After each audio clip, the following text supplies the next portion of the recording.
Ranking every single England player from Thomas Tuchel's controversial 26-man squad from worst to best. Starting off with the clear bottom for me, and that is Noni Madueke. I don't rate this guy whatsoever. How the hell he's got in the squad, I've no idea. He's the worst player. And then just ahead of him at 25th, I see why Jed Spence is included in the squad. He can play on both sides, but for me, as a player, he's got to be 25th.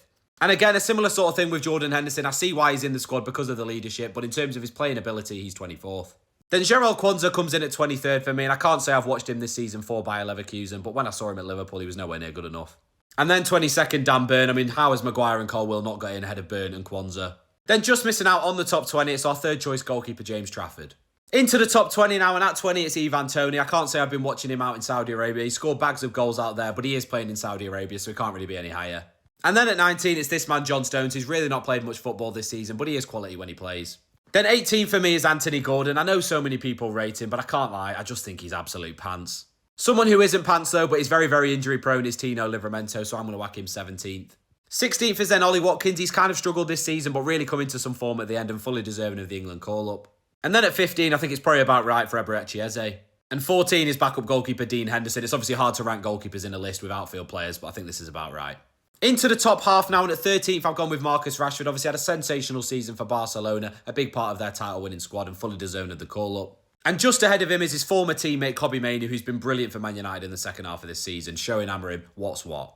And then at 11th, just missing out in the top 10, it's this man, Ezri Konsa, who will probably be starting for England alongside someone who's still to come. Into the top 10, and at 10th, it's this man, Jordan Pickford, an ever-present for England, has a sensational season for Everton. I think this is arguably the best version of Jordan Pickford that we might have ever seen. And then at 9th, he splits opinion, but he is a very, very good footballer, and that's Bukayo Saka. But I do think I would have Nico O'Reilly ahead of him. Obviously, it's tough to compare these kind of players when they're completely different positions, but he's been absolutely fantastic for City this year, going to win the Premier League Young Player of the Year. But I would have last year's Premier League Young Player of the Year just ahead of him, and that's Morgan Rogers. Then 6th is a man who I think will start every single game at the World Cup for England, and that's Elliot Anderson. 5th is one of the more underrated players in the squad. I don't know if everyone would have him in the top 5, but I think Mark Gahey's clear of the rest of this list. And then at 4, if we can keep this guy fit, he could be a complete difference maker for England, and that's Reece James. Then taking the bronze medal for me, I very nearly had him in the top 2, but I'm just about going to have Declan Rice 3rd. And that's because despite his slightly poorer season, Jude Bellingham is still at absolute quality, and those people who are saying he shouldn't be starting are absolutely delusional. But without a shadow of a doubt, the best current player in this England squad is Harry Kane. It's not even close. I think you could ask 100 England fans, and 99 of them would have him number 1. But let me know what you think about the squad and about my rankings. How would you rank every single player in this squad?